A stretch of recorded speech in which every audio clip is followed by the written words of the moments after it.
espectacular, un grupo hermoso y lo disfruté muchísimo. 45 días donde no nos quejamos de los viajes, de la comida, de los hoteles, de las canchas, de nada, muchachos. 45 días sin ver a nuestra familia, muchachos. 45 días. El Dibu fue papá. Fue papá y no pudo ver a la hija todavía. No la pudo hacer upa. El chino igual.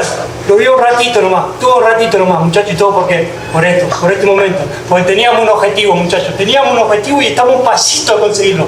A un pasito. Y ¿sabe qué es lo mejor de todo? Que depende de nosotros. Depende de nosotros ganar esta copa. Así que por eso, ahora vamos a salir, vamos a levantar esa copa y la vamos a llevar para Argentina para disfrutar con nuestra familia, nuestros amigos, la gente que bancó siempre argentino. Lo último, con esto termino. No existe la casualidad, muchachos. ¿Sabe qué? Que esta copa se tenía que jugar en Argentina.